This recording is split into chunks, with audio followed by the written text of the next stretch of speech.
किसी कवि ने लिखा है कि शानदार था अतीत और भविष्य हो सकता महान है अगर संभाल लिया जाए जो कि वर्तमान। ऋषि दयानंद की चर्चा कर रहे थे आप। ऋषि दयानंद ने क्या किया? कल भी मैंने बताया था कि ऋषि दयानंद की देन क्या है, वो करना क्या चाहते थे, और उसमें मैंने आपको बताया था कि ऋषि दयानंद का उद्देश्य था एक स्वस्थ विश्व समाज का निर्माण करना। क्या उद्देश्य था? एक स्वस्थ विश्व समाज का निर्माण करना। और उसका प्रारंभ उन्होंने जो है यहां से किया, आर्य समाज की स्थापना करके। ऋषि दयानंद जानते थे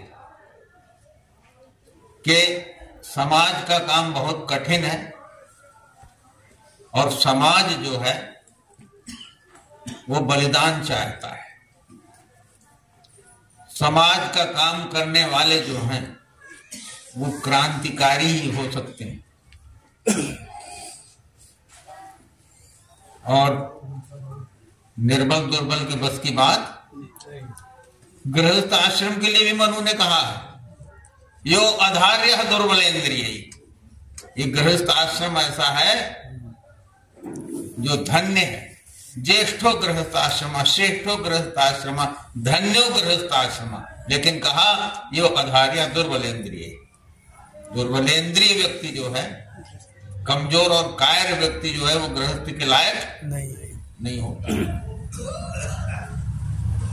देखिए, कोई किसी को मिटाता नहीं है। अगर आप मिटने के लिए तैयार नहीं है तो कोई मिटा नहीं सकता है। हर प्राणी अपने जीने के लिए निरंतर प्रयास करता है, भरसक यत्न करता है। और कुत्ते को भी मारो ना तो भागेगा। कब तक भागेगा? जब तक देखता है भागने की जगह है, नहीं तो लौट के वो भी दांत दिखा देता है, और वो स्थिति बहुत खतरनाक होती है। समझे? लेकिन हमारी तो ऐसी भी स्थिति नहीं रही ना, दांत भी नहीं दिखा सकते। आप कल्पना कीजिए कि मैं अगर मुसलमान होता, दाढ़ी तो है ही मेरे पास, है ना, वेद मंत्र की बजाय मैं जो है आयतें पढ़ने लग जाता, तो मैं यही तो चाहता ना कि इस्लाम बढ़े, दुनिया में कुरान का दस्तूर लागू हो। तो क्या मैं ये गलत कर रहा था? क्या ये गलत करता होता क्या अगर ये मैं चाहता था? अगर दुनिया के मुसलमान ये चाहते हैं कि दुनिया में कुरान का दस्तूर लागू हो, है ना, और इस्लाम सब जगह प्रतिष्ठित हो, तो वो कोई बुराई नहीं करते। क्योंकि जिस चीज को उन्होंने स्वीकारा है, जिस जीवन दर्शन को उन्होंने अपने स्वीकारा है, उसको वो जीते भी हैं और उसको प्रचारित और प्रतिष्ठित करने में लगे हुए। यही हाल ईसाइयों का। और ये दो तो है ही बड़े, और जितने भी ये तमाम कीड़े मकोड़ों की तरह से जो ये बढ़ रहे हैं ना, मतपंथ संप्रदाय, ये सब अपना अपना काम कर रहे हैं। और हम क्या कर रहे हैं? आपको अच्छा नहीं लगेगा अगर मैं कहूंगा, लेकिन हम ऋषि दयानंद के विपरीत जा रहे हैं। ऋषि दयानंद ने जो कहा है हमने वो किया ही नहीं, तो फिर कैसे ऋषि दयानंद के सपने साकार होंगे बताइए? ऋषि दयानंद ने, अभी आप हिंदी की चर्चा कर रहे थे, ऋषि दयानंद ने तो कहा है कि हर एक, पढ़िए उपनियम, और इन अधिकारियों को पढ़ना चाहिए जो आर्य समाज के अधिकारी। हर आर्य सभासद को संस्कृत भाषा आनी चाहिए। इस पर कितना काम किया आप लोगों ने?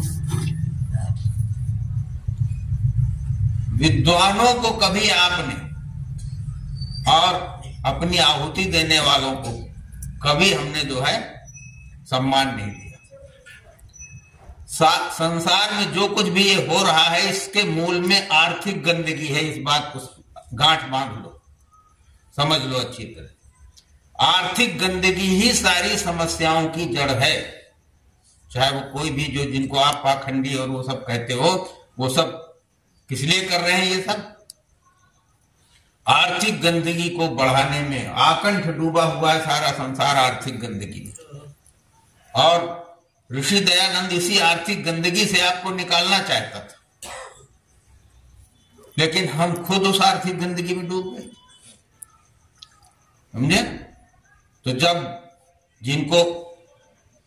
जिन्हें संसार में संसार का उपकार करना था, अनाथों और अछूतों का जिन्हें उद्धार करना था, जिन्हें देश में दुनिया में वैदिक धर्म का प्रचार करना था, और जिन्हें इस देश और जाति का बेड़ा पार करना था, उन्हें देखो तो बाहम बरसरे पैकार बैठे हैं, वजूद अपना मिटाने के लिए तैयार बैठे। आगे भी बहुत, पर वो नहीं कहूंगा, समझे? ऋषि दयानंद की बात अगर हम मानते, उन्होंने कहा कि हर संस्कार में मंत्र पाठ कौन करे? संस्कार विधि पढ़िए कि नहीं? हर संस्कार में मंत्र पाठ कौन करे? वरवधू यजमान करे। वरवधू तो विवाह में करे। हर संस्कार में वो कहते हैं कि मंत्र यजमान खुद पढ़े। फिर कहते हैं अगर यजमान अंगूठा छाप हो, काला अक्षर भैंस ही जानता हो, ये शब्द है उनके, तो फिर पुरोहित या ब्राह्मण जो है वो संस्कार मंत्र बोल के करवाओ। हाँ, मंत्र बोले लेकिन संस्कार उसी मूढ़ यजमान के हाथ से करवावे। ये शब्द लिखे हैं स्वामी दयानंद। अब आप सब अपने अपने सीने में हाथ रख के देखो कि हम इस लायक हैं कि नहीं, हमने अपने परिवारों को इस लायक बनाया कि नहीं बनाया। अब वेद की बात करता हूं मैं, तो ये दूसरी बातें करता नहीं। वेद के अनुसार जो है, ऋषि दयानंद ने वेद को प्रतिष्ठित करने के लिए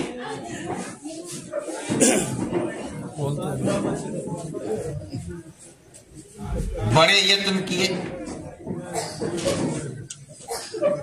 बैठ जाओ भाई, शांति से बैठ जाओ। वेद को प्रतिष्ठित करने के लिए हमें दायित्व लाया ना, लेकिन उस दायित्व को हम कहां तक निभा सके?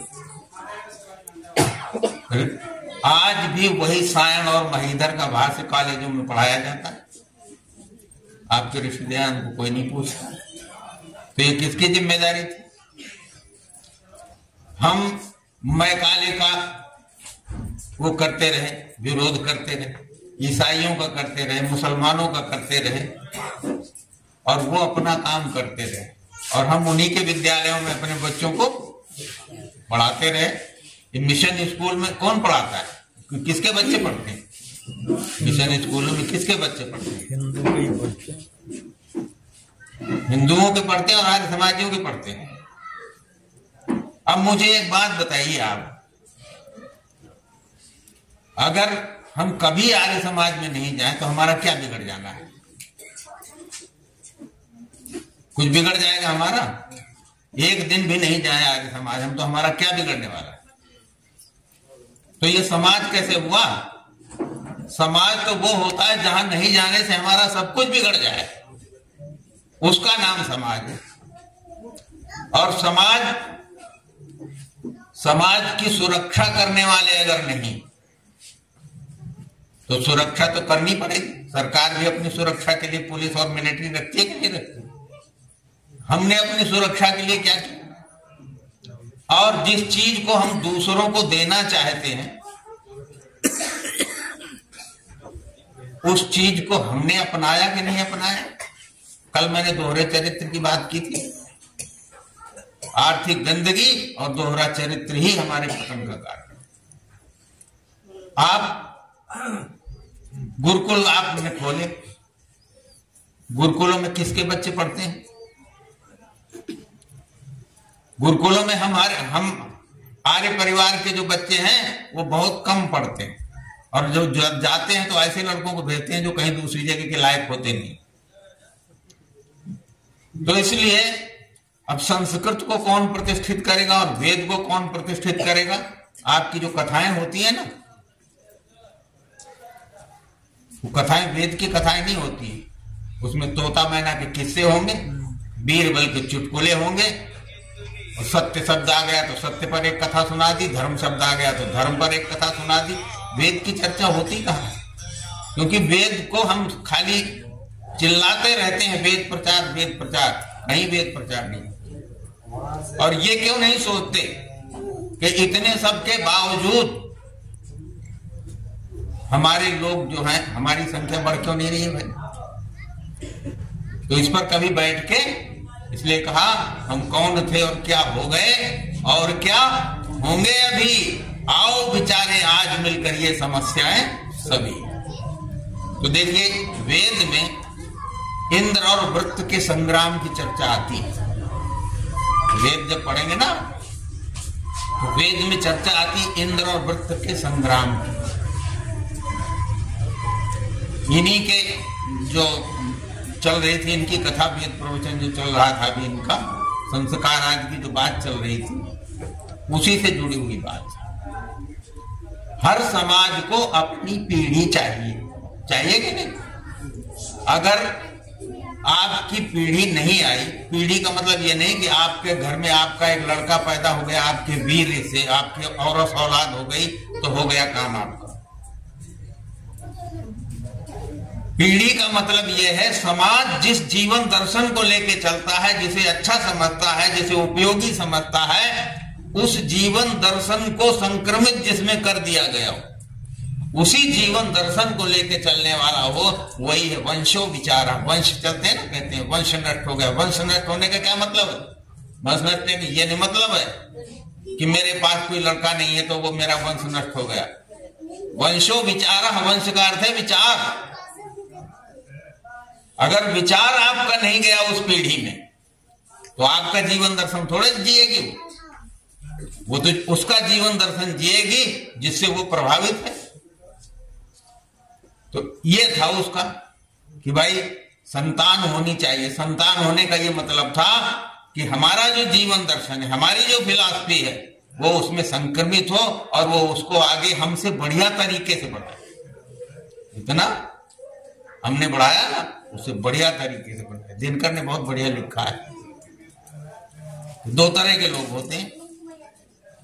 तो एक कैसा होता है, एक सजाता है धरती का अंचल फुल्ल कमल से और भरता है सुषमा समृद्धि भू पर अपने भुजबल से, पंख झेलता हुआ भूमि का, जमीन का कीचड़ झेलता है, पंख झेलता हुआ भूमि का और त्रिविध ताप को सहता और कभी खेलता हुआ ज्योति से और कभी तिमिर में बहता, अंधेरे उजाले में चलता है। फिर क्या करता है, अगम अतल को फोड़ बहाता धार मृत्यु के पैर की। मृत्यु कहते हैं मिट्टी को, पृथ्वी को, धरती को। अगम अतल को फोड़ बहाता धार मृत्यु के पैर की और रस पीता दुंदुभी बजाता मानवता की जय की। फिर ये करते हुए अब बूढ़ा हो गया, जैसे हम बूढ़े हो गए, मर जाएंगे थोड़े दिन। तो कहा होता विदा जगत से कुछ, जग को कुछ रमणीक बनाकर, और साथ हुआ था जहां वहां से कुछ आगे पहुंचा। सब आर्य समाजियों को सोचना चाहिए, सारे मंत्री प्रधानों को सोचना चाहिए, हमको जैसा आर्य समाज मिला था उससे कुछ अच्छा बना के जा रहे हैं कि बेड़ा गर्क करके जा रहे हैं, चौपट करके जा रहे हैं। ये सोचते रहो तो आगे बढ़ते रहो। समाज का काम करने के लिए क्रांतिकारी होना जरूरी है, और क्रांति का मतलब है जोखम लेना, है ना। आग हथेली पर सुर लगाकर और सिर का हवे चढ़ाना। अगर जोखम नहीं है आपको, पहले आर्य समाजियों ने जोखम मोल लिए। किसी ने जनेऊ पहन लिया तो लोगों ने पकड़ के दाग दिया यहां से यहां तक, सरिया से गर्म करके ये पहन ले जनेऊ, है ना। पानी भरना कुएं से बंद कर दिया, जाति से बाहर कर दिया, हाँ, हुक्के पानी चलते थे वो बंद कर दिए, प्रताड़ित किया, शादी ब्याह नहीं हुए, सारी झंझटें उन्होंने, सारी मुसीबतें झेली, तब आर्य समाज को यहां ला करके खड़ा किया था। तो जब जोखम ही नहीं रही गया, जोखम उठाने की भावना नहीं रही, तो फिर पतन के कारण संजोकर साथ में अपने लिए कह रहे हम बढ़ रहे उत्थान के सपने लिए। उपकरण संहार के लिए सृजन का ये खेल कैसा, और क्लीव जन से क्रांति का पानी ग्रहण मेल कैसा है। परशुराम ने बड़ी बढ़िया बात लिखी है, परशु और तप ये दोनों वीरों के ही होते श्रृंगार, और क्लीव न तो तप ही करता है और न उठा सकता तलवार। तो दयानंद के सिपाही बनते हो तो फिर उसमें परशु भी चाहिए, और अग्रतश्चत्वारो वेदा पृष्ठतः सशरम धनु। हमारे पास न वेद रह गया और न पीछे धनुष बाण। कैसे लड़ोगे? लड़ना पड़ेगा। संसार का एक हिस्सा ऐसा है जो नासूर है, उसको काटना ही पड़ेगा। वो काटने का सामर्थ्य अगर आप लोगों में नहीं है तो छोड़ो दयानंद। दयानंद ने तो जो कर दिया अपने बाहुबल से और अपने बुद्धि बल से जो कर दिया, अब तो बस रोने के अलावा कुछ नहीं है। गाते रहो गीत, क्या होता है गीत गाने से, आचरण में वो चीज नहीं। अगर हम अपने कर्मकांड को प्रतिष्ठित नहीं कर सकते, ऋषि दयानंद ने संस्कार विधि लिखी। किस लिए लिखी? कि एक स्वस्थ समाज के लिए एक स्वस्थ कर्मकांड भी चाहिए, और उन्होंने संस्कार विधि लेके कहा कि इसके अनुसार करना है। आज तक हम उस संस्कार विधि को परिवारों में प्रतिष्ठित नहीं कर सके। कहां से शुरू होता है? जैसे ही बालक पैदा होगा आपके यहां, तो सबसे पहले आप कहां जाओगे? पौराणिक पंडित के यहां जाओगे, इसका राशि निकालो, इसका नाम क्या है, वहीं से गले में आपके घंटी बांध दी। जैसे बछड़ा पैदा होते रस्सी बांध देते हैं ना, यहीं से रस्सी बंध जाती है गले में, और फिर जीवन भर वहीं। जब तक आपके परिवारों में पौराणिक पुरोहित आता रहेगा, तब तक कभी आप आर्य समाजी बन ही नहीं सकते हैं। ड्रामा करते रहो भले। अपने कर्मकांड को जब तक आप प्रतिष्ठित नहीं करोगे अपने घरों में, कौन जिएगा? दूसरा जो है, हमारे कर्मकांड को कौन अपनाएगा? दूसरा। जो आप ही नहीं अपनाते, समझौतावादी हो गए, तो हो जाओ समझौतावादी। आर्य बनाने के लिए क्या होता है? एक आदमी बड़ा परिश्रम करता है और आर्य बनता है, और आर्य बनने के बाद फिर जो है जब शादी ब्याह का नंबर आता है तो क्या होता है कि लड़का जो है उसके लिए भी बाहर से बहू आएगी। कहां से आएगी? दलदल से। जिस दलदल की मैंने चर्चा की थी ना, वो दलदल से आएगी बहू, तो दलदल से तो लथपथ ही आएगी। और हमारी लड़की कहां जाएगी? हमारी लड़की जब अब हमारे विचार का कोई है नहीं, तो हमारी लड़की कहां जाएगी? वो भी दलदल में जाएगी। इसलिए तुम्हारा सारा परिश्रम व्यर्थ जा रहा है। तुम्हारी पीढ़ी भी जो है, लड़का भी दलदल में जा रहा है, वो बहू जो आ रही है वो दलदल से आ रही, तो वो दलदल आके आपके घर को ही गंदा करेगी। हाँ, और जवानी में तो उन्हीं की चलती है। लड़का ससुराल की बात मानेगा, आपकी नहीं मानेगा। तो इसलिए बना लो आर्य समाज ऋषि दयानंद के सपनों को। कैसे बनाओ? अब जरा अपने पूर्वजों को देखो। स्वामी श्रद्धानंद की कल वो आने वाली है 23 दिसंबर बलिदान दिवस। उन्होंने क्या किया? कितना जोखिम उठाया उन्होंने। लोगों ने उनको जाति बाहर कर दिया, लेकिन उन्होंने जाति तोड़ करके अपने बच्चों की शादियां की, और सर्वस्व जो है इसके लिए समर्पित कर दिया। आर्य समाज के लिए, ऋषि दयानंद के सपनों को साकार करने के लिए सर्वस्व समर्पित करने के बाद अपनी जान भी समर्पित कर दी। तो जब तक आप जोखिम नहीं उठाएंगे, जब तक आपको कोई समस्या इस तरह से नहीं आएगी, आगे बढ़ने में कोई रुकावटें नहीं होंगी और उनको रुकावटों को दूर करने के लिए साहस नहीं होगा, तब तक हम ऋषि दयानंद के सपनों को साकार नहीं कर सकते। उसके लिए हमको बहुत ही दृढ़ विश्वासी होना पड़ेगा, और दृढ़ता के साथ जो है उसके विचारों को प्रतिष्ठित करने का एक ही तरीका है कि आप कर्मकांड जो है, वैदिक कर्मकांड जो ऋषि दयानंद ने संस्कार विधि के द्वारा दिया है, उस संस्कार विधि को अपने घरों में प्रतिष्ठित करो।